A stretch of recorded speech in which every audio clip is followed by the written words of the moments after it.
Hello, my dear champions. How are you all? So, CA foundation December 2022 examination अगर आप दे रहे हैं और परम्यूटेशंस एंड कॉम्बिनेशंस आपका रिवाइज करना अभी भी बाकी है तो ये वीडियो आपके लिए बहुत हेल्पफुल हो सकता है। फास्ट ट्रैक मोड में पीएनसी पूरा करेंगे रिवाइज, कम से कम टाइम में मैक्सिमम कवरेज, मैक्सिमम जितना डिटेल में हो सकता है with in the limited time करने की कोशिश करेंगे। तो चलिए शुरू करते हैं इस अमेजिंग वीडियो को। सबसे पहले मैं अपना इंट्रोडक्शन दे देता हूं आप लोगों को। My name is Pranav, I am a first student CA with 5 years of experience after CA, educator by choice, by passion, दिल से रे and your educator for foundation level paper 3 maths LR stats, intermediate level paper number 3 cost and management accounting, and proud to be part of the Baahubali team जो कि आपके साथ आखिरी दम तक एग्जाम तक लगे रहेंगे, हाथ नहीं छोड़ेंगे, साथ नहीं छोड़ेंगे। Quick guide for new students, जो भी हमारे साथ नए जुड़ते हैं यार, हमारे वीडियोस के साथ हमसे पहली बार मिलते हैं, मैं उन लोगों को बता दूं ना सिर्फ ये रिवीजन वीडियोस बल्कि अगर आप चाहो तो सीए फाउंडेशन के हर टॉपिक का डिटेल्ड कॉन्सेप्ट, सारे के सारे क्वेश्चंस, सब कुछ आपको YouTube पर मिल जाएगा। बस उसके लिए आपको ये प्लेलिस्ट को यूज करना है। ये प्लेलिस्ट में अगर आप जाएंगे, इसमें लेटर्स का ध्यान रखिएगा, कैपिटल और स्मॉल का। अगर इस लिंक को आप यूज करोगे तो आपको CA foundation paper 3 maths stats LR के सारे टॉपिक वाइज प्लेलिस्ट मिल जाएंगे। मे बी अभी, मे बी कुछ समय पहले, बट ओवर द पीरियड मैंने जो भी वीडियोस लिए हैं ऑलमोस्ट सारा ही कोर्स यूट्यूब के अंदर डला हुआ है। इस लिंक से वो सब कुछ आप एक्सेस कर सकते हो, revision videos as well as regular lectures. And चलिए फिर शुरू करते हैं आज की कहानी, permutations and combinations, fast track revision starting now. Let's get started. How is the josh everyone? जल्दी बताइएगा लाइव चैट में, are you guys ready? Yes sir. कल हम लोगों ने नंबर फॉर्मेशन कंप्लीट किया था जिसके अंदर मैंने वीआईपी वाला पार्ट, मतलब जब सम निकालना होता तो उसकी शॉर्टकट ट्रिक भी बताई थी। वहां तक हमने हमारे कहानी को खत्म किया था, वहीं से आज चालू कर रहा हूं। अब हम सर अगले टॉपिक में आ चुके जिसका नाम है वर्ड फॉर्मेशन। अब जब मैं वर्ड फॉर्मेशन की बात करता हूं दोस्त, तो एक बात ध्यान से समझो। वर्ड क्या होता है? कोई भी वर्ड जो होता है ना sir, it is arrangement of letters. ठीक है जी। तो अगर आपको लेटर्स दे दिए जाएं, फॉर एग्जांपल आपको ये लेटर दे दिए A, T और C, मान लो ये आपको 3 लेटर दे दिए और आपको बोल रहा है इन 3 लेटर्स की मदद से जो भी पॉसिबल वर्ड्स हैं वो बनाइए। तो मैंने बोला एक पॉसिबल वर्ड हो जाएगा ACT, एक बन जाएगा ATC, एक बन जाएगा CAT, एक बन जाएगा CTA, एक बन जाएगा TAC और एक बन जाएगा TCA। ऐसे देखा जाए तो 6 वर्ड्स बन के निकल रहे हैं। अब इसमें आपका थोड़ा सा ऑब्जेक्शन होना चाहिए, थोड़ा सा ऑब्जेक्शन ये होना चाहिए कि सर ACT का मतलब एक्ट होता है, CAT का मतलब कैट होता है, तो ये 2 वर्ड्स का मीनिंग तो समझ में आ गया, इनका प्रोनाउंसिएशन भी समझ में आ गया, लेकिन बाकी 4 वर्ड्स तो हमने कभी डिक्शनरी में देखे ही नहीं है। तो यहां पर जब हम मैथ्स के अंदर ये चीज पढ़ रहे हैं ना, तो यहां पर वर्ड का मतलब वर्ड है, चाहे उसका मीनिंग हो चाहे ना हो, चाहे उसका प्रोनाउंसिएशन हो चाहे ना हो, वर्ड हमारे लिए वर्ड है, तो इनको भी हम वर्ड्स बोलेंगे। ये एक इंपॉर्टेंट बात आपको याद रहनी चाहिए। अब मुझे बताइए, आपके पास 3 लेटर थे, 3 लेटर को आपने अरेंज कर दिया 3 फैक्टोरियल। तो क्या आपको अगर कभी कोई पूछे कि कितने नंबर ऑफ वर्ड्स पॉसिबल हैं, तो क्या परम्यूटेशन से आपका काम हो जाएगा? यस। तो this is again one of the application of the theorem of permutations in the real life, कि अगर आपके पास गिवन लेटर्स हैं और उसकी मदद से आपको नंबर ऑफ पॉसिबल वर्ड्स बनाने हैं, in that case you can use permutations theorem. Cool sir, very simple. Now ये देख लीजिए, any arrangement of letter is a word, चाहे उसका मीनिंग और प्रोनाउंसिएशन चाहे हो चाहे ना हो। ठीक है। As word is arrangement of letter, we use permutations to know the number of possible words with the given letter. ये वाली बात मैंने आप लोगों को ऑलरेडी बता दी है। अब जैसे ये वर्ड्स हैं हमारे पास, स्क्वायर और हेक्सागोन, आपको बोल रहा है कि स्क्वायर और हेक्सागोन, इन वर्ड्स की मदद से 3 लेटर के वर्ड बनाओ, इन वर्ड्स की मदद से 3 लेटर वर्ड्स बनाओ। इसका मतलब समझ रहे हो आप क्या बोल रहा है? कि आपके पास 1 2 3 4 5 6 डिफरेंट लेटर्स दिए हुए हैं, उन 6 डिफरेंट लेटर में से कोई 3 लेटर पिक करो और उनसे कितने पॉसिबल वर्ड्स बनते ये निकालो। तो मैंने बोला कितना सिंपल है यार, 1 2 3 4 5 6, I have 6 different letters, I have to make a 3 letter word, तो आर की वैल्यू 3। तो बताइए नंबर ऑफ पॉसिबल वर्ड्स कितने होंगे? 6p3। जहां तक बात है परम्यूटेशंस की, तो शॉर्टकट तुमको ऑलरेडी आता है। ओ भैया 6p3 ना, मतलब कितने लोगों को मल्टीप्लाई करना है? 3 लोगों को। कहां से शुरू करोगे? 6 से, रिवर्स ऑर्डर में। 6 into 5 into 4, 6 5 जा 34 जा 120 different words are possible. Very good, superb sir, कोई प्रॉब्लम की बात ही नहीं है। सिमिलरली अगर आपको मैं यहां बोल दूं हेक्सागोन, ये भी सेम है, 4 और 3 7 लेटर्स हैं, तो 7p3, 7 इंटू 6 इंटू 5 है ना जी, 7 6 या 42, 5 या 210, दैट्स इट। तो ये मुझे कुछ बताने वाली चीज नहीं। अब हम इसके वेरिएशन में चलते हैं। Sir the number of ways in which the letters of the word dogmatic can be arrange, इस पूरी लाइन को पढ़ो और इसमें बताओ कितने लेटर का वर्ड बनाना है। सर क्वेश्चन में कहीं भी नहीं लिखा हुआ कितने लेटर का वर्ड बनाना है, बस आपको ये बोल दिया कि आपके पास जितने भी लेटर्स हैं उनको अरेंज करो। जब बोल दिया अरेंज करो ना, मतलब पूरे के पूरे लेटर मुझे लेने हैं। तो I have 1 2 3 4 5 6 7 8, I have 8 letters. And when it is not written कि स्पेसिफिकली कितने लेटर का वर्ड बनाना है, तो इसका मतलब हमें 8 लेटर का ही नया वर्ड बनाना है। तो 8p8, 8p8 होता है 8 फैक्टोरियल, और 8 फैक्टोरियल की वैल्यू होती है 40,320। That's it. दूसरा वेरिएशन लेके आता हूं मैं। आपके पास एक वर्ड दिया है कंप्यूटर, और अब आपको बोल रहा है कि रीअरेंज करके दिखाओ। अब मुझे एक बात बताओ, अगर मुझे ये नहीं बोला कि कंप्यूटर में से कितने लेटर का वर्ड बनाना है, तो ये तो मुझे समझ में आ गया कि मेरा n का वैल्यू भी 8 है और r का वैल्यू भी 8 है। मतलब नंबर ऑफ वर्ड्स बनेंगे मेरे, नंबर ऑफ वर्ड्स बनेंगे मेरे 40,320 यूजिंग दीज लेटर्स। अब क्योंकि यहां पर एक वर्ड लिखा हुआ है दैट इज रीअरेंज्ड, तो रीअरेंज का कहने का मतलब उसका यह है कि अगर आपके 40,320 जो वर्ड्स बन रहे हैं, अगर उसमें से एक वर्ड कंप्यूटर भी खुद है, तो उसको मत गिनो, क्योंकि वो तो ऑलरेडी बना हुआ है। इसको छोड़कर नए कितने बन रहे हैं ना, वो निकाल दो। तो -1, तो आंसर आ गया 40,319। फिर से समझाता हूं, -1 क्यों किया? रीअरेंज, मतलब अभी जो अरेंजमेंट बना हुआ है उसको छोड़ के जितने अरेंजमेंट बनेंगे दैट इज रीअरेंजमेंट, 40,319। अब यहां पर लोग समझने की बजाय क्या कर देते हैं, कुछ बच्चे इस क्वेश्चन को समझने की बजाय ये कर देते हैं, उनको ये लगता है कि जैसे रीअरेंज वर्ड मिलेगा मैं -1 कर दूंगा। नहीं, आपको यह ध्यान देना है कि अगर रीअरेंजमेंट लिखा है तो क्या जो वर्ड ऑलरेडी दिया हुआ था, क्या वो वर्ड इस 40,320 में काउंट हो रहा है? अगर हो रहा है तो माइनस करो, अगर वो काउंट ही नहीं हो रहा है तो फिर माइनस थोड़ी करोगे। कहने का मतलब, अगर मैं इस क्वेश्चन को थोड़ा सा बदल देता हूं, मैं इसका एक दूसरा वर्जन लेकर आता हूं, इसी क्वेश्चन का मैं दूसरा वर्जन लेकर आता हूं, फिर आप मुझे आंसर बताइएगा। Number of ways in which 5 letter word using computer can be rearranged। अब यार देखो, ये रीअरेंज वर्ड का तभी मीनिंग है जब आपने जितने टोटल नंबर ऑफ वेज निकाले ना, उसमें आपका कंप्यूटर या जो भी मेन वर्ड है वो ऑलरेडी काउंटेड हो। अब मुझे बताओ, अगर तुम 5 लेटर का कोई वर्ड बनाते हो तो 8p5 तुम्हारा आंसर होगा।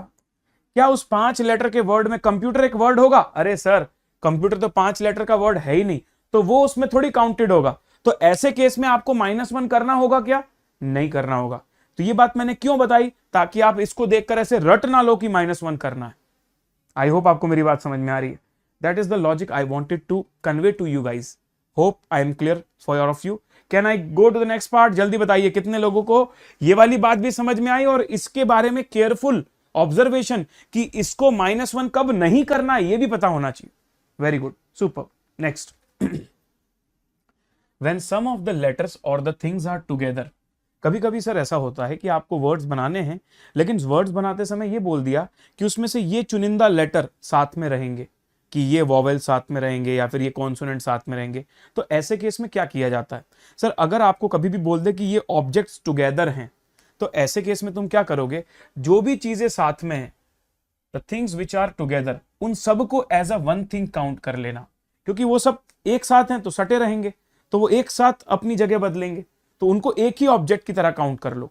दूसरी बात, अगर क्वेश्चन पढ़ के तुम्हें यह समझ में आता है कि जो लोग एक साथ हैं वो आपस में अपनी जगह बदल पा रहे हैं, तो उतने अरेंजमेंट्स को और मल्टीप्लाई कर दो। तो there arrangement also needs to be consider within the group. अगर वो अपनी जगह बदल रहे हैं तो उसको भी अरेंजमेंट को कंसिडर कर लो। और अगर लिखा हुआ है कि बेस्ड ऑन द इंफॉर्मेशन, अगर वो चीजें आपस में नहीं बदल सकती अपनी जगह, तो फिर उसको मत कंसिडर करो। अब ये तो अंग्रेजी हो गई, जब तक एग्जाम्पल नहीं बताऊंगा तब तक समझ में थोड़ी आएगा भाई। चलो how many arrangements can be made out of the letter of the word draught the vowels are never being separated. चाहे नेवर बीइंग सेपरेटेड वर्ड लिखा हो, चाहे ऑलवेज टुगेदर लिखा हो, बात तो एक ही हुई ना। कभी जुदा नहीं होंगे और हमेशा साथ रहेंगे, दोनों वर्ड का एक ही मीनिंग होता है ना भाई। कभी जुदा नहीं होंगे और हमेशा साथ रहेंगे, एक ही बात हुई। अब सुनो, ड्रॉट वर्ड के अंदर तुम्हारे पास कितने वॉवेल्स हैं? ड्रॉट वर्ड में तुम्हारे पास वॉवेल्स हैं ए एंड यू।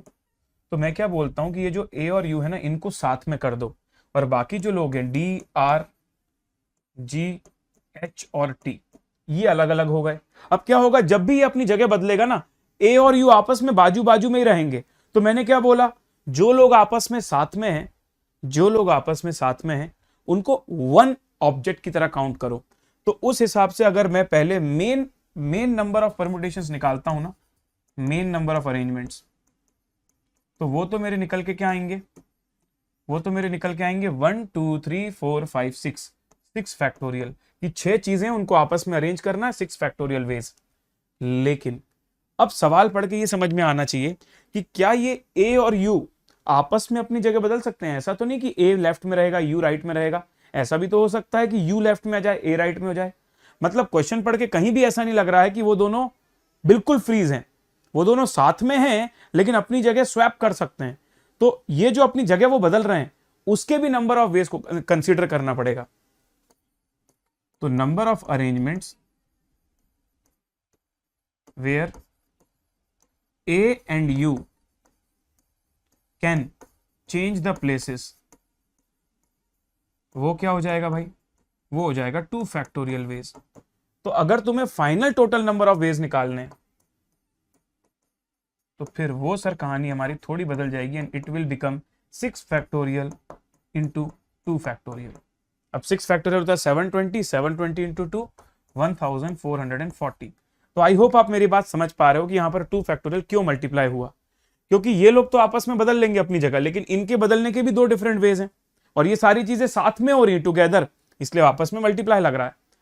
बात समझ में आ गई सबको भाई? Very good. दूसरी बात मुझे बताओ, हर क्वेश्चन में जरूरी नहीं कि ये 2 फैक्टोरियल मल्टीप्लाई होगा, वो देखना पड़ेगा।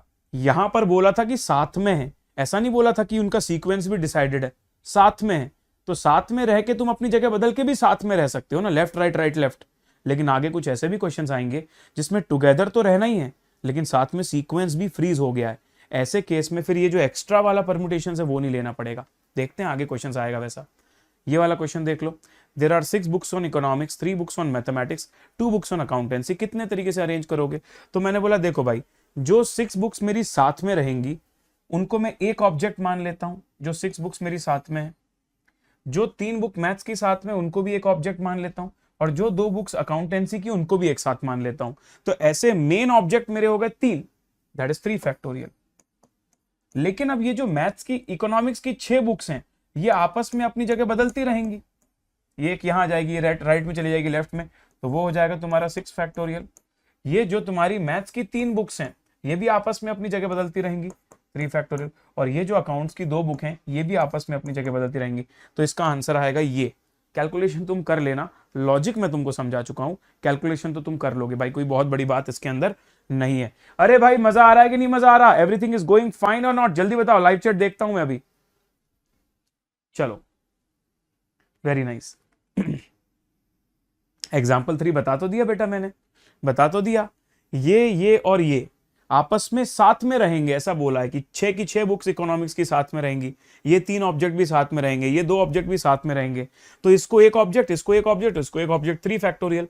उसके बाद आपस में ये जगह अपनी बदलेंगे, 6 बुक्स, ये 3 बुक्स आपस में अपनी जगह बदले और ये 2 बुक्स आपस में अपनी जगह विद इन देमसेल्फ, उसके फैक्टोरियल अलग से मल्टीप्लाई किए हैं। ठीक है, बहुत बढ़िया यार, very good, perfect, super. The number of ways the letters of the word triangle to be arrange so that the word angle will always be present. अब देखो थोड़ा सा वेरिएशन आया है, बोल रहा है जो ट्राइंगल वर्ड है ना, उस ट्राइंगल वर्ड में से ये जो तुम्हारा पार्ट है दैट इज एंगल, हम चाहते हैं कि इतना पार्ट जो है वो हमेशा साथ में रहे और इस तरीके से साथ में रहे, मतलब एंगल वर्ड पूरा का पूरा बना रहे। एंगल में भी जो ANGLE वो आपस में जगह ना बदले, जो नए वर्ड्स बने उसमें एंगल वर्ड तो होना ही चाहिए साथ में, 5 लेटर।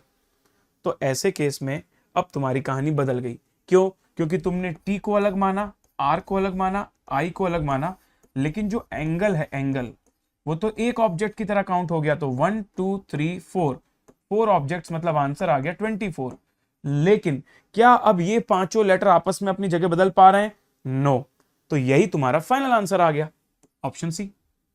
तो ये आप जब भी ऐसे वर्ड फॉर्मेशन या ऑब्जेक्ट साथ में वाले हैं ना, उनको करने बैठोगे तो ध्यान रखना थोड़ा सा कि उनका फर्दर आपस में चेंज करना अलाउड है या नहीं है, और वो क्वेश्चन की लैंग्वेज पढ़ के समझ में आएगा, ऐसा कुछ रट के नहीं जाना होता। ठीक है, very good guys. Number of arrangements of the letters in the word failure so that vowels are always together.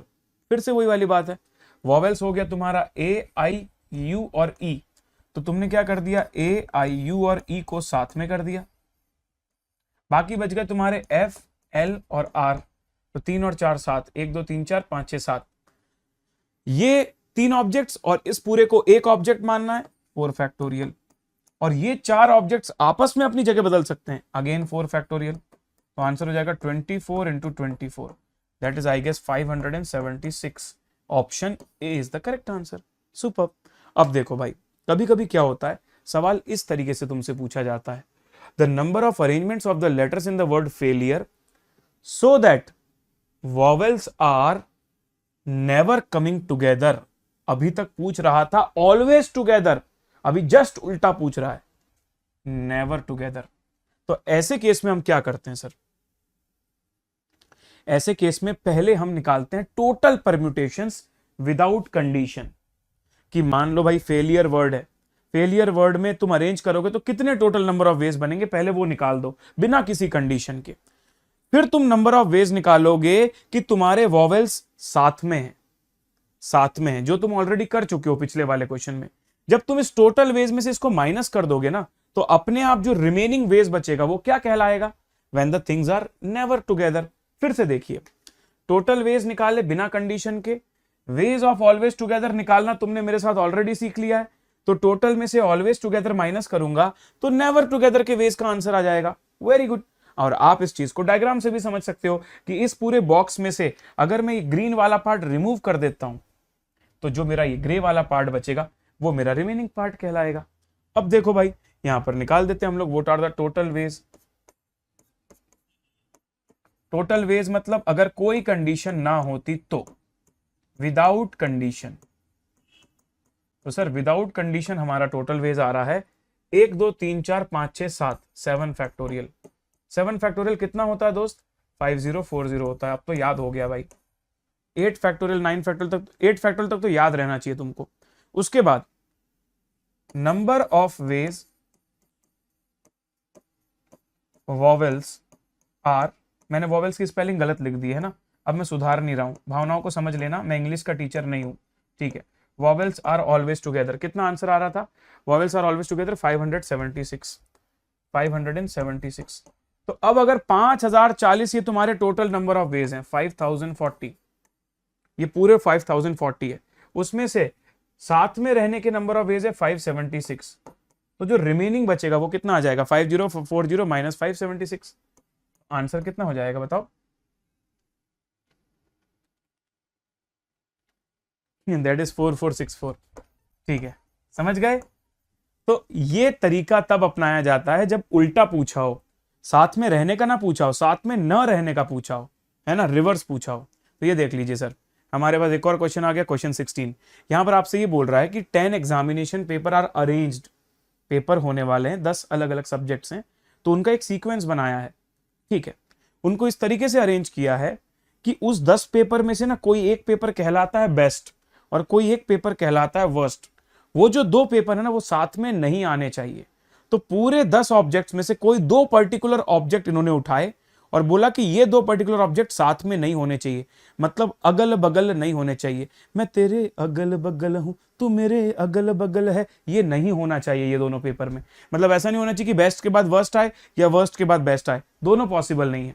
तो मैंने क्या बोला, क्या कर देते हैं, पहले हम ये देख लेते हैं कि अगर 10 एग्जामिनेशन पेपर को अरेंज करना हो तो कितने टोटल नंबर ऑफ वेज हैं? 10 फैक्टोरियल। उसमें से अगर हम ये बोल दें कि ये दोनों पेपर अगर साथ में हैं, अरे नहीं सर उल्टा पूछा है, नेवर पूछा है, अरे कोई बात नहीं, पहले हम टुगेदर के वेज निकाल देते हैं, तो उन दोनों को हम एक काउंट कर लेंगे। अगर 10 में से 2 चीजों को एक काउंट कर लोगे तो बच गई 8 चीजें। 8 + 1 9 फैक्टोरियल इनटू वो दोनों आपस में अपनी जगह बदल सकते हैं 2 फैक्टोरियल। अब इस पूरे नंबर ऑफ वेज को 10 फैक्टोरियल में से माइनस करना है, दैट्स इट। करके दिखा देता हूं, डोंट वरी, करके दिखा देता हूं, ठीक है। सुनो, सबसे पहले total ways of arranging 10 papers, total ways of arranging 10 papers कितना हो जाएगा भाई, 10 फैक्टोरियल। ये विदाउट कंडीशन, जब तक कोई कंडीशन नहीं थी। अब तुमको कंडीशन डाली गई है कि best and worst paper are together, उनको बाजू बाजू में रख दो। अरे नहीं सर, उन्होंने तो बोला है नेवर टुगेदर। अरे भाई मैं अभी उल्टा निकालूंगा ना, तो बेस्ट एंड वर्स्ट पेपर अगर टुगेदर होगा तो कैसे करेंगे, देखो मैं उनके नाम दे देता हूं। मान लो पेपर के नाम है ABCDEFGHIJ, 5 और 5 10 पेपर हो गए।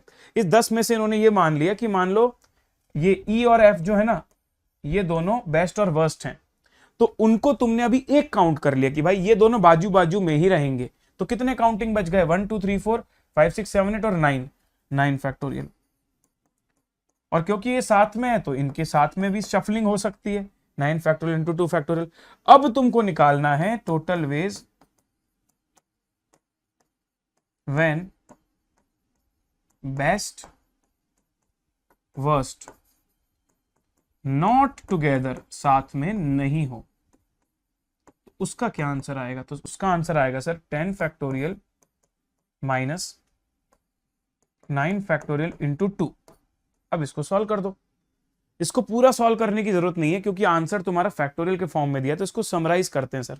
क्या मैं मेरे 10 फैक्टोरियल को 10 इंटू 9 फैक्टोरियल लिख सकता हूं, यस। क्या मैं 9 फैक्टोरियल इंटू 2 को 2 इंटू 9 फैक्टोरियल लिख सकता हूं, यस। 9 फैक्टोरियल को अगर मैं कॉमन लेता हूं तो अंदर बचेगा 10 - 2, तो आंसर आ गया 8 इंटू 9 फैक्टोरियल। अब 8 इंटू 9 फैक्टोरियल तुम्हारा है ऑप्शन सी। ध्यान से समझने की कोशिश कीजिए, कितने लोगों को दिमाग में ये बात गई है, दिमाग की बत्ती जली या नहीं जली, क्लियर है या नहीं है clear, everyone tell me quickly yes और no guys. Yo man, super, perfect. अगला, ये भी उसी की तरह का सवाल है, सिमिलर काइंड ऑफ क्वेश्चन है, लेकिन यहां पर तुमको नाम बताने की बजाय या फिर काउंट बताने की बजाय n बोल दिया है, n। अब देखो, अगर तुम्हारे पास n आर्टिकल्स हैं और उस n आर्टिकल्स में कोई 2 आर्टिकल ऐसे हैं जो तुम चाहते हो नेवर कम टुगेदर, फिर से वही करोगे। सबसे पहले तुम निकाल दोगे टोटल वेज, तो टोटल वेज हो जाएंगे तुम्हारे n फैक्टोरियल, क्योंकि n आर्टिकल है, उनको अगर मैं आपस में अरेंज करता हूं तो n फैक्टोरियल वेज।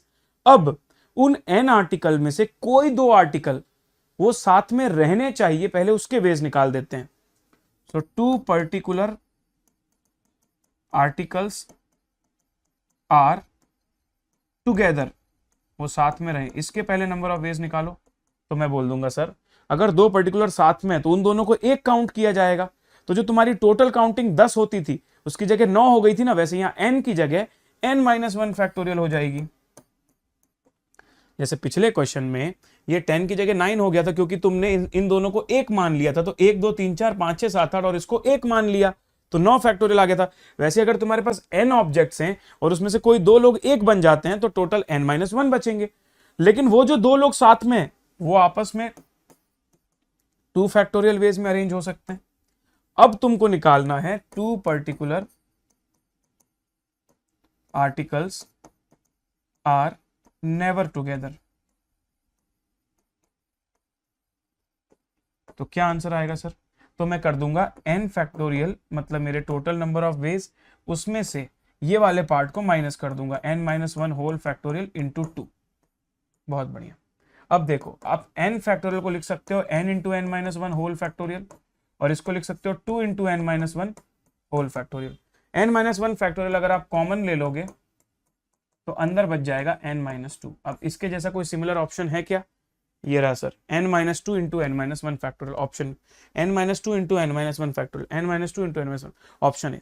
कितने लोगों को ये बेस्ट और वर्स्ट वाला भी समझ में आ गया है, कितने लोगों को ये बेस्ट और वर्स्ट वाला भी समझ में आ गया? थोड़ा सा लाइव चैट देखी जाए, क्या चल रहा है भाई लाइव चैट में। न न न न न न न न न न न न न न न न न न न। सर मैं भी आ गया, वेरी गुड आशीष, प्रीवियस क्वेश्चन के फॉर्मूले में डाल दिया, बिल्कुल सही बात है, तो भी चल जाएगा। दिमाग की बत्ती जल गई, बल्ब जल गया, बहुत बढ़िया, very good very good very good. Mock test कहाँ से लें? मॉक टेस्ट लेने के लिए भैया आप हमारे एमटीपी बैच में आ जाइए। कोई अगर फर्स्ट टाइम कर रहा हो तो उसको भी समझ में तो आना चाहिए यार, क्योंकि मैं तो एक एक चीजें बता रहा हूँ, बस स्पीड थोड़ी ज्यादा है, बट बता तो सब कुछ रहा हूं। चलो, if the letters of the word daughter are to be arrange in such a way कि वॉवेल ऑक्यूपाई करेंगी ऑड प्लेसेस, तो बताइए नंबर ऑफ डिफरेंट वर्ड्स कैसे बनेंगे। सबसे पहले मुझे ये बता दीजिए कि इसमें कितनी वॉवेल्स हैं। सर डॉटर में वॉवेल्स हैं ए, यू और E, there are 3 vowels A, U, E. और अब तुमको क्या करना है कि एक पूरा वर्ड बनाना है जिसमें तुम चाहते हो कि वॉवेल्स जो है वो ऑड प्लेसेस में रहें। तो तुमने क्या कर दिया, तुमने यहां पर वर्ड्स के लिए 1 2 3 4 5 6 7 8 प्लेसेस बना दी, 3 4 5 6 7 8, 8 प्लेसेस बना दी। अब इन प्लेसेस में ऑड वाली प्लेसेस कौन सी हैं? सर 1 3 5 7। अब देखो 4 ऑड प्लेसेस में तुम्हें वॉवेल्स को डालना है, तो 4 प्लेसेस में से कोई 3 जगह भरनी है तुमको, 4 P 3। ये हो गया तुम्हारा वॉवेल्स का काम तमाम।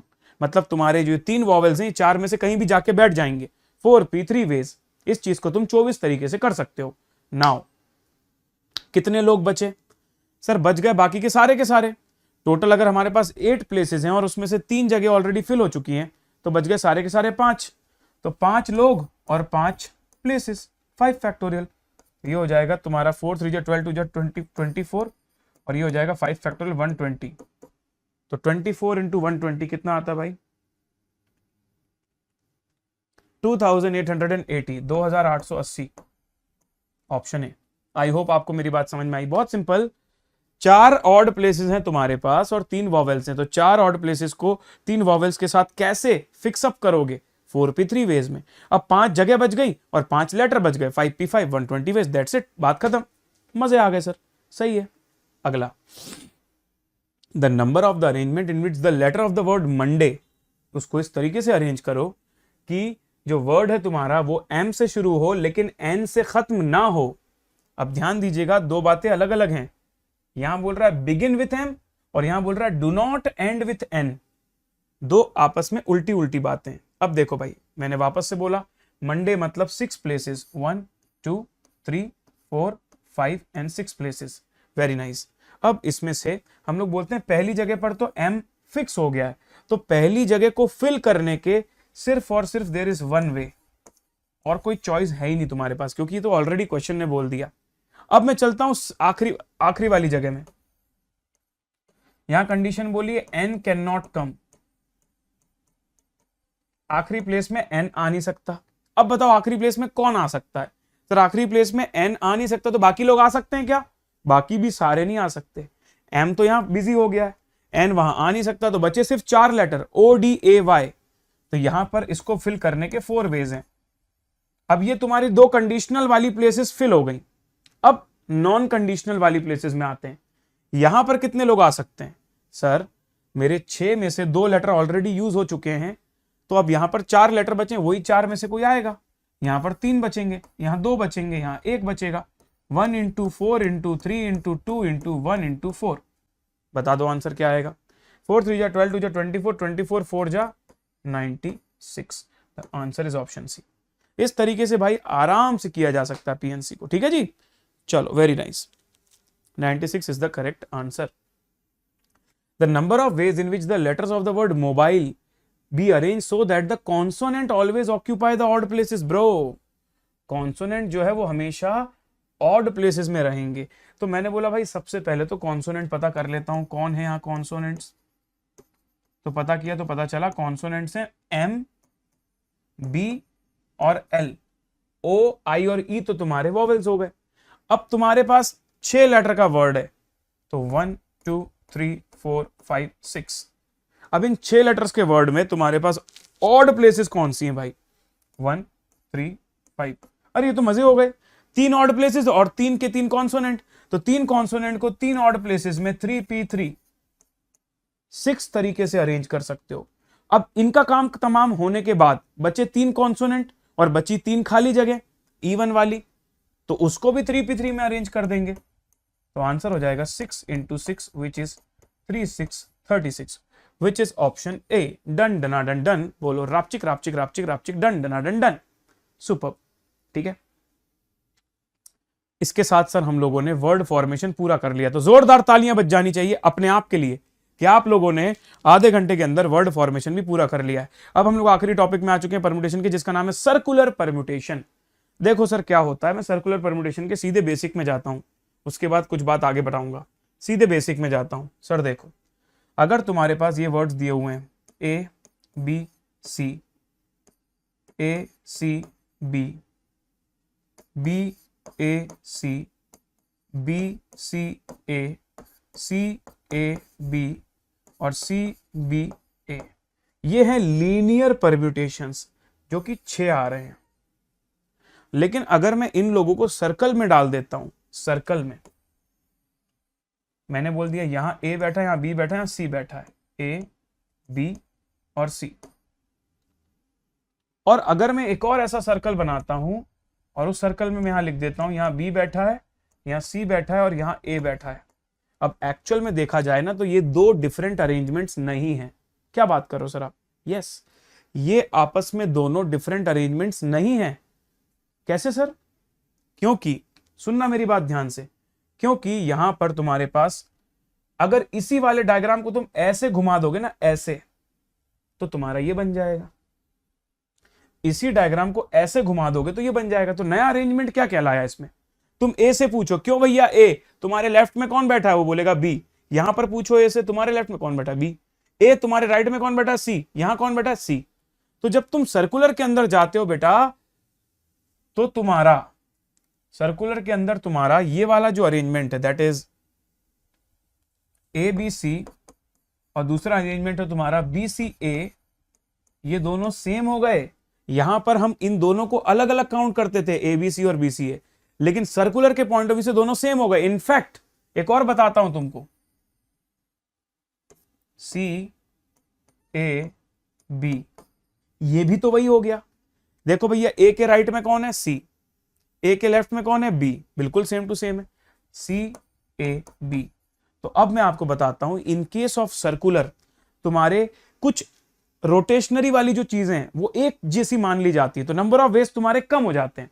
अब अगर मैं तुमसे बोलूं कि A B C, C A B और बी सी ए, इनको सिर्फ एक ही काउंट करना है, इन सबको एक ही काउंट करना है।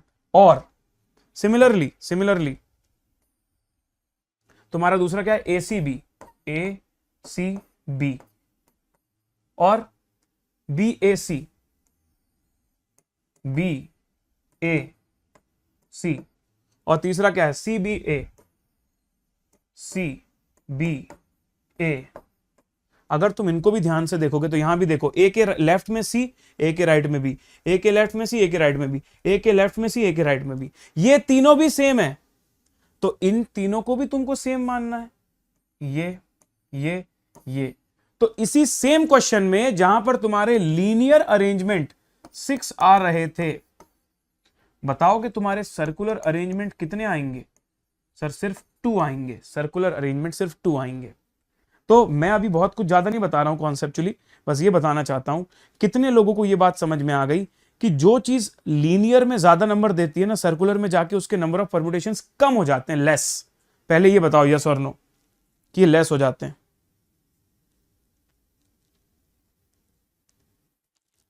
समझ में आ गई बात?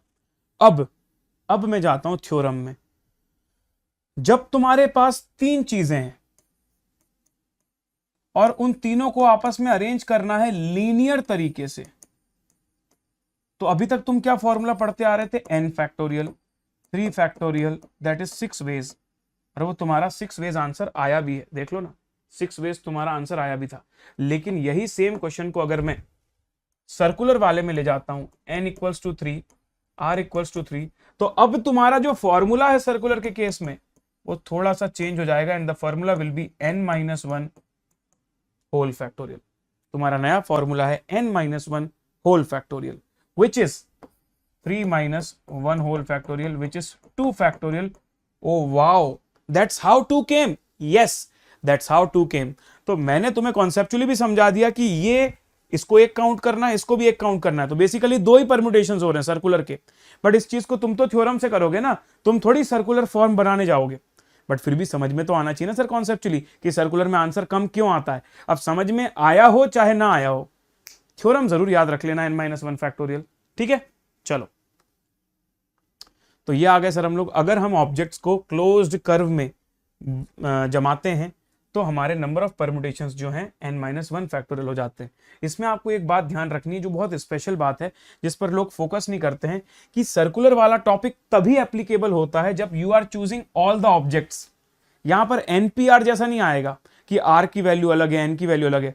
सर्कुलर वाला टॉपिक तभी यूज होता है जब जितने ऑब्जेक्ट्स हैं सभी को अरेंज करना हो, इसीलिए n-1, इसलिए चूज एन ऑल में ही लगेगा। अब तुम मुझसे ऐसा मत पूछना कि सर मान लो कि हमारा n का वैल्यू 6 है और r का वैल्यू हमारा 5 है और हमको नंबर ऑफ सर्कुलर परम्यूटेशन निकालना है, तो नहीं बेटा, ऐसा पॉसिबल ही नहीं है। ये आपके कवरेज क्षेत्र से बाहर है। ठीक है, ये आपके कवरेज क्षेत्र से बाहर है, ऐसा सवाल नहीं बन सकता। So this theorem applies only when we choose all the n things. Very good, यही मैंने यहां पर समझाने की कोशिश करी थी। चाहे आप ए बी सी डी बोल दो, चाहे आप ऐसे ए बी सी डी बोल दो, चाहे ऐसे ए बी सी डी बोल दो, चाहे ऐसे ए बी सी डी बोल दो, ये चारों अरेंजमेंट लीनियर में तो 4 काउंट होते हैं, लेकिन सर्कुलर में ये चारों 1 की तरह काउंट होते हैं। इसलिए जब तुम चार ऑब्जेक्ट्स का लीनियर परम्यूटेशन निकालते हो तो तुम्हारा आंसर आता है 24, लेकिन उसी का जब तुम सर्कुलर परम्यूटेशन निकालते हो ना तो तुम्हारा आंसर आता है 4 - 1 3 फैक्टोरियल, दैट इज 6 वेज। ठीक है, ये रहा प्रैक्टिकल क्वेश्चन। ऐसा नहीं बोलेगा तुमसे हर बार कि सर्कुलर फॉर्मुलेशन निकाल दो, तुम्हें खुद क्वेश्चन पढ़ के समझना पड़ेगा कि सर्कुलर का फॉर्मूला लगाना है। देखते हैं कैसे। What is written here? In how many ways can 4 persons sit at a round table for a group discussion? Round table, oh अच्छा, हाँ जी, ये जो राउंड टेबल वर्ड लिखा हुआ है ना, यही तो आपको हिंट दे रहा है कि आपको 4 लोगों को सर्कल में घुमा के बिठालना है। तो इसका मतलब क्या हो गया तुम्हारा परम्यूटेशंस? Only 6 veg. ठीक है, वही चीज अगर तुम एक बेंच में बिठालते ना लीनियर तो 24 तरीके से हो सकता था। अब आता सर एक स्पेशल कॉन्सेप्ट नेकलेस वाला। अब जैसे देखो ये नेकलेस है, ये इसका फ्रंट है, इसको तुमने फ्लिप किया और बैक कर दिया। अब मेरी बात ध्यान से सुनना, मान लो यहां पर एक मोती लगा हुआ है जिसका नाम है ए, यहां पर एक मोती लगा हुआ है जिसका नाम है बी, यहां पर एक मोती लगा हुआ है जिसका नाम है सी, और यहां पर चौथा मोती लगा हुआ है जिसका नाम है डी। जब तुम इसको फ्लिप कर दोगे ना, फ्लिप, तो ए तो यहीं रहेगा, तुम्हारा सी भी यहीं रहेगा, लेकिन बी और डी अपनी जगह स्वैप कर देंगे। बी तुम्हारा यहां आ जाएगा, डी तुम्हारा यहां आ जाएगा। तो ऐसा मान लो कि कोई ऐसा नेकलेस है जिसे सीधा भी पहनाया जा सकता है, उल्टा भी पहनाया जा सकता है। फर्क सिर्फ इतना आएगा कि मोती अपनी जगह यहां से यहां कर देगा। अब जो थ्योरम अभी हमने पढ़ा ना सर्कुलर परम्यूटेशन का, उसके हिसाब से ये दोनों सर्कुलर परम्यूटेशन अलग अलग माने जाते हैं। लेकिन जब नेकलेस बेस्ड क्वेश्चन हो, जब गार्लैंड्स बेस्ड क्वेश्चन हो, ज्वेल्स बेस्ड क्वेश्चन हो, तो ऐसे केस में इन दोनों को भी एक ही काउंट करते हैं। तो ये कहलाता है special type of circular permutation, जिसका जब तुम थ्योरम देखोगे तो उसमें और नंबर ऑफ सर्कुलर परम्यूटेशन कम हो जाते हैं, like this 1/2 n-1 factorial.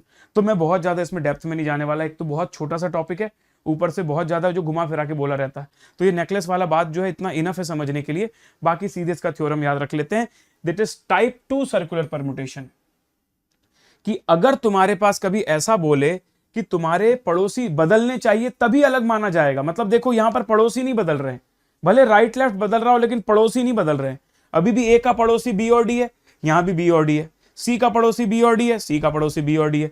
B का पड़ोसी ए और सी, बी के पड़ोसी ए और सी। नेबरहुड, तो जब तुम चाहते हो कि no person has the same two neighbour, तो वैसे दो अरेंजमेंट्स को भी एक ही काउंट कर देते हो ना, तो सर्कुलर परम्यूटेशन और आधे हो जाते हैं। और आधे हो जाना मतलब जो चीज तुम्हारी n-1 फैक्टोरियल थी वो और हाफ हो गई।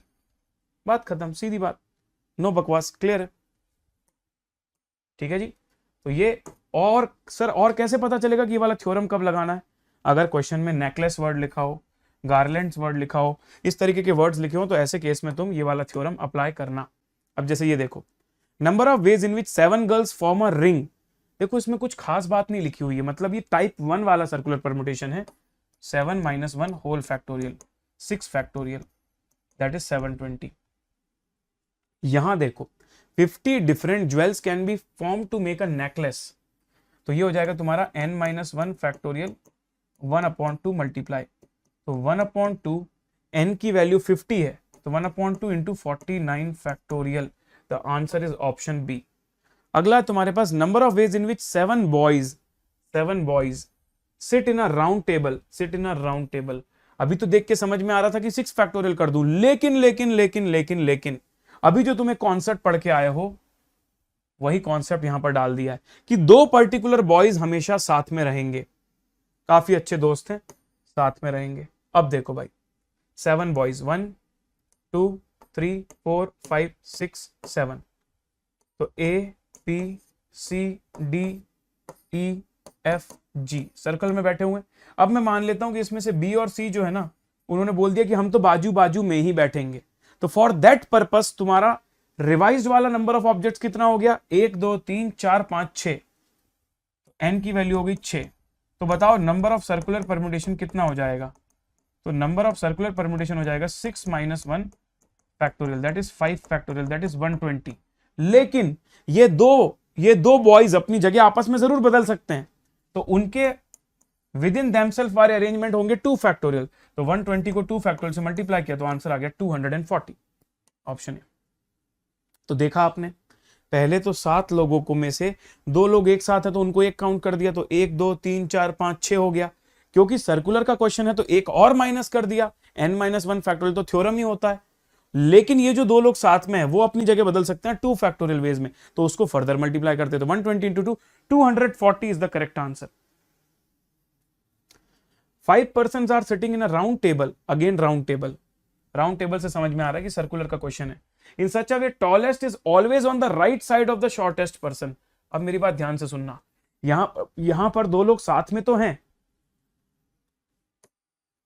1 2 3 4 5 P Q R S T। अब तुम ये मान लो कि इसमें से Q जो है लेट्स से ये टॉलेस्ट है ना, और ये है तुम्हारा शॉर्टेस्ट। अब क्या बोल रहा है, tallest is always on the right side of the shortest, मतलब जब भी अरेंजमेंट करोगे तो ये दोनों साथ में रहेंगे और आपस में अपनी जगह भी नहीं बदल सकते क्योंकि इनका राइट लेफ्ट भी फिक्स है। तो नंबर ऑफ ऑब्जेक्ट्स कितने हो गए, 1 2 3 4, ये दोनों को एक ही काउंट कर लिया 4, n की वैल्यू 4। लेकिन सर्कुलर का क्वेश्चन है तो सर्कुलर परम्यूटेशन के हिसाब से हो जाएगा 4 - 1 factorial that is 3 factorial that is answer is 6। और क्या मैं अब फर्दर इंटू 2 करूं 6 में, क्या मैं 6 में 2 का मल्टीप्लाई करूं, sir does not make any sense क्योंकि ये तो अपनी जगह बदलेंगे ही नहीं। तो final answer is 6 only, final answer is 6 6 6 only, no internal arrangement. Very good. अगला, in how many ways 8 persons can be seated in a round table such that 2 particular persons are sitting together. Simple है भाई, 8 लोग हैं, 2 को एक जैसा मान लिया तो बचे 7, n की वैल्यू 7, सर्कुलर परम्यूटेशन हो जाएगा 7 - 1 फैक्टोरियल, तो ये हो जाएगा 6 फैक्टोरियल। और क्योंकि सिर्फ साथ में रहने को बोला है तो 2 लोग आपस में अपनी जगह भी बदल सकते हैं, तो इसका आंसर हो जाएगा 6 factorial into 2 which is 720 into 2 1440। ठीक है सर, नेक्स्ट। इसके साथ हम लोगों ने सर परम्यूटेशंस का एक और टॉपिक कंप्लीट कर लिया, दैट इज सर्कुलर वाला पार्ट। बधाई हो, जोरदार तालियां अपने आप के लिए बजा लीजिए। मैं पानी पी लेता हूं तब तक।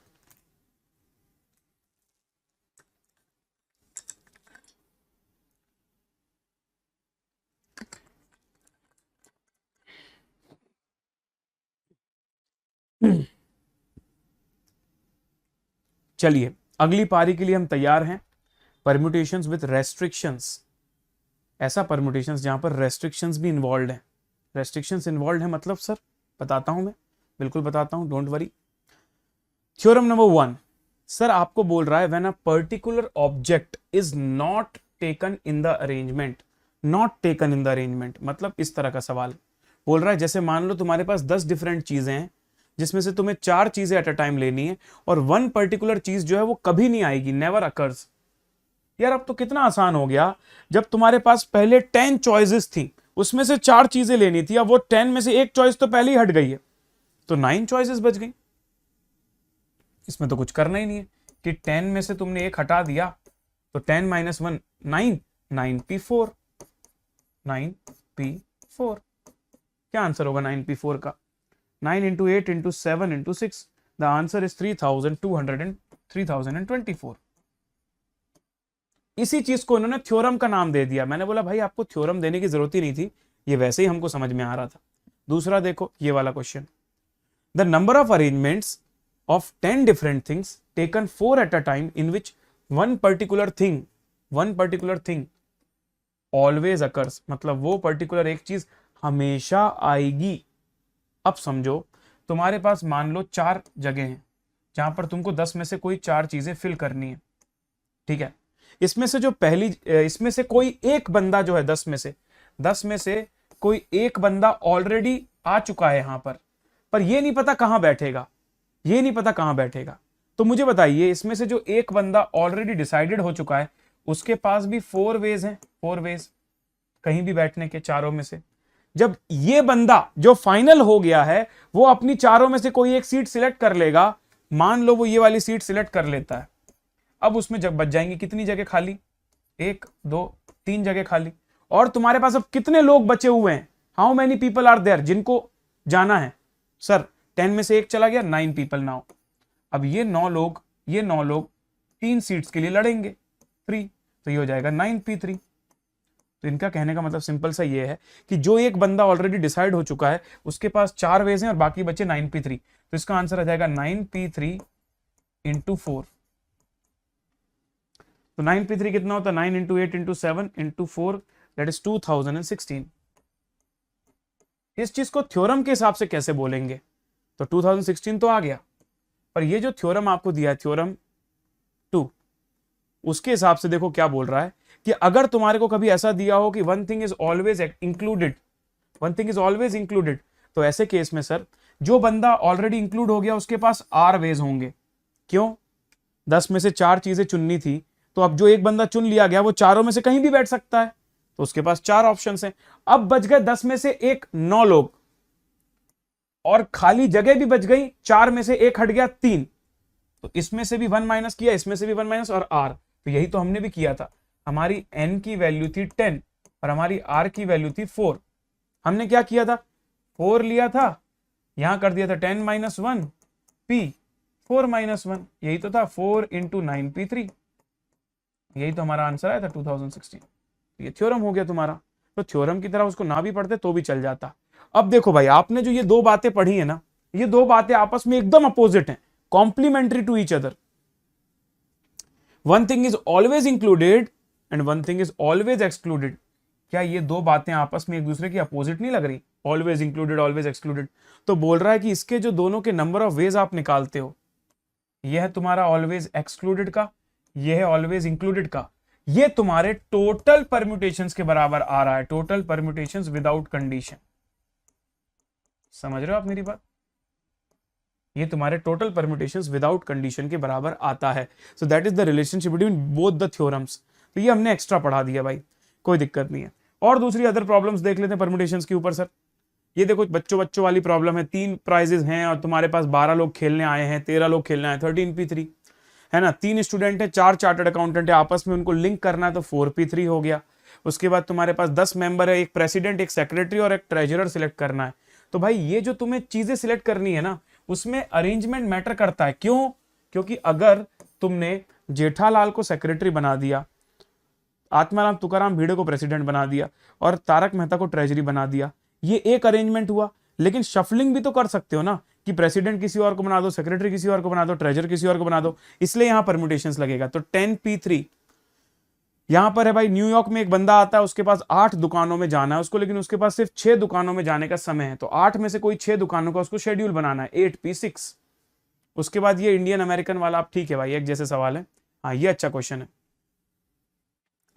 A family of 4 brother and 3 sister are to be arranged in a photograph in one row. In how many ways they can be seated if all the sisters sit together? All the sisters sit together. तो भाई देखो sister 1, sister 2, sister 3 और फिर बाकी बच गए तुम्हारे brothers, brother 1, brother 2, brother 3, brother 4। अब ये जो तीनों सिस्टर्स हैं दे आर ऑलवेज टुगेदर, तो इनको 1 काउंट करूंगा और इनको 4 काउंट करूंगा, तो हो गया 5 फैक्टोरियल। लेकिन ये जो 3 सिस्टर्स हैं आपस में तो अपनी जगह बदल सकती है ना 3 फैक्टोरियल वेज में, तो 120 इंटू 6 दैट इज 720। ये हो गया पहला वाला पार्ट सॉल्व तुम्हारा। अब दूसरे वाले पार्ट में आते हैं। नो 2 सिस्टर्स सिट टुगेदर, कोई भी 2 सिस्टर आपस में बाजू बाजू में नहीं आएंगी, कोई भी 2 सिस्टर आपस में बाजू बाजू में नहीं आएंगी, मतलब उनके बीच में गैप रहेगा, कोई भी 2 सिस्टर बाजू बाजू में नहीं आएंगी। तो ऐसा नहीं है कि ये वाला आंसर इसका अपोजिट है, ये सेकंड पार्ट उसका अपोजिट नहीं है। सेकंड पार्ट में ये थोड़ी बोल रहा है कि सारी साथ में ना हो, सेकंड वाले पार्ट में बोल रहा है नो 2 सिस्टर सिट टुगेदर, मतलब कम से कम एक का गैप होना चाहिए। तो मैंने बोला देखो भाई मेरे पास कितने स्पेसेस हैं, मेरे पास how many spaces are there, 1 2 3 4 5 6 7। मैं चाहता हूं कि सिस्टर ऑल्टरनेट बैठे। अब अगर मैंने सिस्टर्स को ऑड में बिठा दिया, S1 B1 S2 B2 S3 B3 S4 तो है ही नहीं, तो B4 हो जाएगा। ऐसा भी कर सकते हो तुम। दूसरा अगर तुमने B1 से चालू कर दिया कि बॉयज को पहले बिठा रहा, फिर सिस्टर, फिर ब्रदर, फिर सिस्टर, फिर ब्रदर, फिर सिस्टर, तो इसमें भी कोई प्रॉब्लम नहीं है, ऐसा भी चलेगा। ठीक है, कुल मिला के तुमको उनको ऑल्टरनेट बिठाना है। Now the point is that कुछ भी हो जाए सर, अरे यार ये वापस वहां क्यों चला जाता भाई, तू वापस वहां क्यों चला जाता है यार, अपन को इस तरफ जमता है ना भाई। हाँ मैं इसको मिटा रहा हूं, रुक जाओ। गजब हो गया यार। हाँ घूम फिर के सर अल्टीमेटली बात यह है कि सिस्टर्स पता कहां बैठेंगी, ब्रदर्स के आजू बाजू में। अब ब्रदर्स कितने हैं, 4, B1 B2 B3 B4, तो या तो सिस्टर यहां बैठेगी, यहां बैठेगी, यहां बैठेगी, यहां बैठेगी, यहां बैठेगी। 1 2 3 4 5 स्पेसेस हैं जहां पर कहीं भी सिस्टर्स बैठ सकती है, ताकि ऑल्टरनेट रहेंगी। यहां से भी चालू किया जा सकता है, यहां से भी चालू किया। मैंने 2 डायग्राम क्यों बनाए थे, तुम्हें यह समझाने के लिए कि 1 2 3 4 ऐसा भी बैठा जा सकता है, 1 2 3 4 ऐसा भी बैठा जा सकता है, लेकिन 1 2 3 4 ऐसा भी बैठा जा सकता है। हो सकता है ये दोनों बाजू बाजू में आ जाए, बॉयज में तो कोई रेस्ट्रिक्शन है ही नहीं। तो कुल मिला के there are 5 places where the sisters can sit, 5P3। एक बार सिस्टर की डिसाइड हो गई प्लेस, फिर ब्रदर की तो कोई दिक्कत ही नहीं है। कितने बॉयज हैं, 4, 4P4, दैट्स इट। 5 4 जा 23 जा 60, 60 इंटू 24, बढ़िया है, आ जाएगा तुम्हारा आंसर, दैट इज 1440। इसमें दिया नहीं है लेकिन ठीक है। यहां पर थोड़ी सी कहानी बदलती है, जो बहुत थिन गैप है दोनों क्वेश्चंस के बीच में। यहां बोल रहा है 6 boys and 5 girls are to be seated in a photograph such that no 2 girls and no 2 boys, double condition, no 2 girls sit together and no 2 boys sit together, मतलब B1 B2 भी बाजू बाजू में नहीं होना चाहिए और G1 G2 भी बाजू बाजू में नहीं, मतलब कोई भी गर्ल्स बाजू बाजू में ना हो, कोई भी बॉयज बाजू बाजू में ना हो। अब देखो कितने हैं टोटल लोग, 6 और 5 11, तो कितनी टोटल प्लेसेस हो गई, 1 2 3 4 5 6 7 8 9 10 11। अब सुनिएगा मेरी बात, अगर मैं अपनी काउंटिंग में ऑड प्लेसेस में बॉयज को गर्ल्स को बिठा देता हूं, G1 G2 G3 G4 G5, ये 5 गर्ल्स को बिठा दिया, तो बाकी जगह में बॉयज बैठेंगे, बॉयज बॉयज बॉयज बॉयज। अरे यार लेकिन ऐसे में तो गड़बड़ हो जाएगी, क्योंकि आखिरी में 2 खाली जगह पे फिर 2 बॉयज को बिठाना पड़ेगा। तो इस तरीके से करना गलत हो जाएगा कि तुम अगर गर्ल्स को ऑड में बिठा देते हो तो फिर आखिरी में 2 प्लेसेस खाली बच जाएंगी। तो आइडियली सर तुमको क्या करना चाहिए, आइडियली तुमको स्टार्टिंग चालू करनी चाहिए बॉय से, boy girl boy girl boy girl boy girl boy girl और बॉय। अब तुम काउंट कर लो, 1 2 3 4 5 6, हाँ 6 बॉयज ही तो हैं, 1 2 3 4 5 5 गर्ल्स ही तो हैं। इसका मतलब श्योरिटी के साथ तुमको स्टार्ट करना पड़ेगा ऑड प्लेसेस पर बॉयज। तो अब देखो कितनी ऑड प्लेसेस हैं, 6 ऑड प्लेसेस हैं और 6 बॉयज हैं। तो बॉयज के अरेंज करने के स्पेसेस हो गए 6p6 और 5 इवन प्लेसेस हैं और 5 गर्ल्स हैं 5p5। 6 factorial into 5 factorial, that is the answer of this question. मैं इसका फाइनल आंसर नहीं निकाल रहा हूं, लेकिन लॉजिक समझाने की पूरी कोशिश कर रहा था। आई होप आपको समझ में आया होगा। नाउ ये भी बड़ा स्पेशल क्वेश्चन है भाई। 3 ladies 3 gentleman can be seat in a round table. एकदम स्पेशल पर्पस क्वेश्चन, एकदम ही हटके भाई। 1 2 3 4 5 6। देखो भाई क्या था, 3 लेडी थी 3 जेंट्स थे, राउंड टेबल में बैठने वाले थे। कंडीशन ये दे दी कि एनी 2, 3 में से कोई 2 लेडी, एनी 2, 3 में से कोई 2 lady and only 2 of the ladies will sit together. अब क्या हुआ भाई, इनकी कहानी बताता हूं तुमको लेडीज की। 3 लेडीज थी, L1 L2 L3। क्या होगा, इन दोनों के बीच में घुसुर पुसुर चलने लगी। तो ये दोनों ने आपस में डिसाइड कर लिया कि हम साथ में बैठेंगे टेबल में। अभी क्या यहां पर खाना चल रहा था, ये लोग वेटिंग कर रहे थे। तो वेटर ने जैसे ही साफ किया, ये दोनों ने पहले डिसाइड कर लिया हम साथ में बैठेंगे। जैसे ही ये दोनों साथ में बैठ गई, अब इसको होने लगी जलन। ये बोली अब तो मैं तुम दोनों की बाजू में बैठूंगी नहीं। तो ओनली 2 लेडीज एंड एनी 2, मतलब पहले 3 में से कोई 2 लेडी, और जब वो 2 लेडी बैठ जाएंगी ना, तो उनके अगल बगल में ये नहीं बैठेगी भाई। तो L1 ने बोल दिया कि मैं यहां नहीं बैठूंगी और यहां भी नहीं बैठूंगी। क्यों? क्योंकि तुम लोगों ने मुझसे बात भी नहीं करी और आपस में अपनी टीम बना ली। नहीं चलेगा, नहीं चलेगा, कट्टी। ठीक है, नो प्रॉब्लम। अब देखो भाई, तो जो तुम्हारी थर्ड लेडी है, थर्ड लेडी के पास सिर्फ 2 चॉइसेस हैं, या तो वो यहां बैठ सकती है या तो वो यहां बैठ सकती है। क्योंकि अगर यहां और यहां बैठ गई तो दोनों लेडी बाजू में आ जाएंगी, वो चाहती नहीं है। तो थर्ड लेडी के पास 2 ही चॉइस है। एक बार तुम लेडीज लोगों का झमेला पूरा कर दो भाई, बाबा रे बाबा, देवा रे देवा, उसके बाद फिर हम लोग जेंट्स की बात करेंगे। ठीक है, तो सबसे पहला step, arrange 2 ladies out of 3।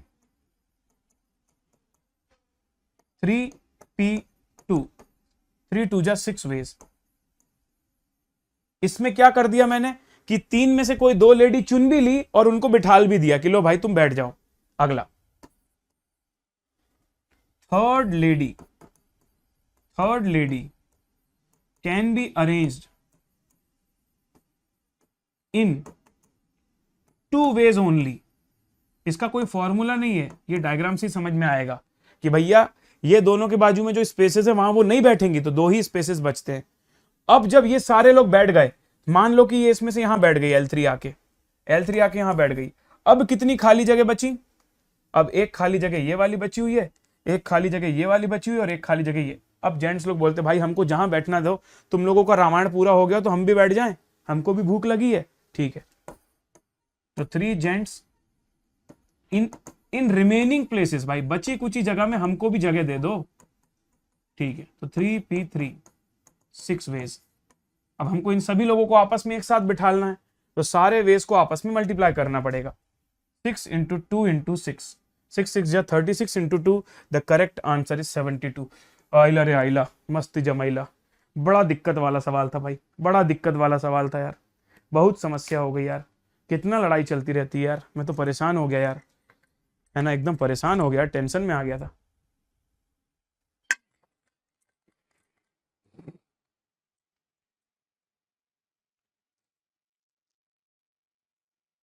चलो ठीक है, खतरनाक सवाल था ना भाई, नो प्रॉब्लम। अरे यार बहुत इजी सवाल है। तुम ट्रेन में बैठे गए, तुम कंपार्टमेंट में गए, बिना टिकट के थे, तुमने बोला कहां पर खाली जगह, एक कंपार्टमेंट तुमको 6 खाली जगह मिल गई, कहीं भी बैठ जाओ, 6 में से 2 लोग, 6p2 6 5 जो 30 आंसर हो जाएगा। ये तुम्हारा मैं नहीं करवा रहा हूं।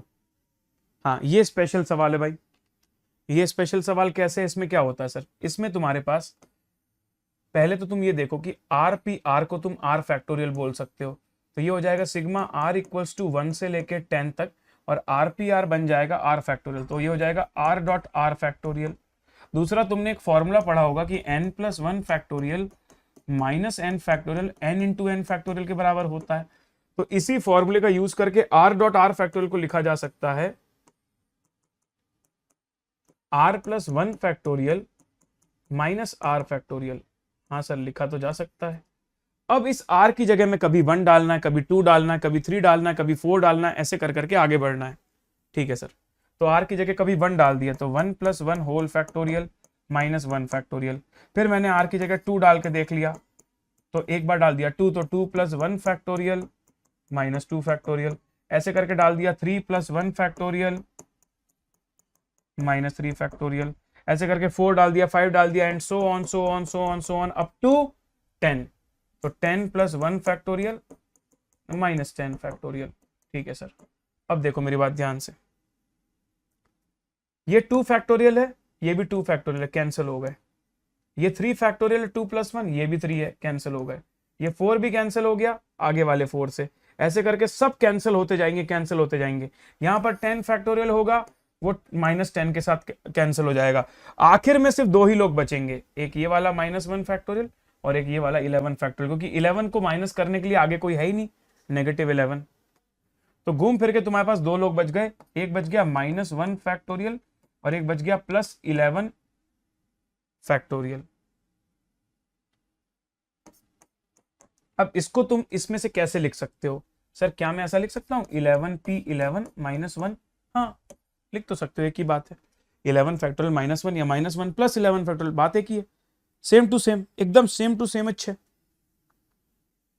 अब देखो ये तो बहुत इजी क्वेश्चन है, मैं नहीं बता रहा, ये भी नहीं बता रहा मैं, ये भी नहीं बता रहा, कलकत्ता दिल्ली वाले ये भी नहीं बता रहा, ये तो ऑलरेडी हो चुका है। सो आई होप गाइस कि आप लोगों के लिए ये वीडियो बहुत हेल्पफुल था। And let me tell you, ये जो पूरी की पूरी परम्यूटेशंस एंड कॉम्बिनेशंस की सीरीज है, इसकी प्लेलिस्ट आपको डिस्क्रिप्शन में मिल जाएगी। तो अगर आप बीच के किसी वीडियो से ज्वाइन कर रहे हो तो मैं आपको रिकमेंड करूंगा कि आप लेक्चर 1, 2, 3 लाइन से देखिए, ताकि एक प्रॉपर होलिस्टिक व्यू से आपको सारी चीजें समझ में आएंगी, और आपको प्लेलिस्ट डिस्क्रिप्शन पर मिल जाएगी।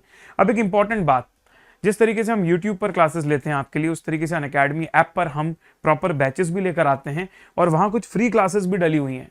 तो अगर आपको प्लेटफॉर्म देखना है, प्लेटफॉर्म कैसे वर्क करता है, कैसा उसका इंटरफेस है, कैसा एनवायरनमेंट होता है क्लास का, तो आप हमारी अनअकैडमी की स्पेशल क्लासेस देख सकते हैं, मतलब ऐप के अंदर होने वाली फ्री क्लासेस। और उसके लिए आपको अनअकैडमी ऐप डाउनलोड करना है और कोई भी स्पेशल क्लास में जाके आप उसे एक्सेस कर सकते हो टीचर की प्रोफाइल में जाके।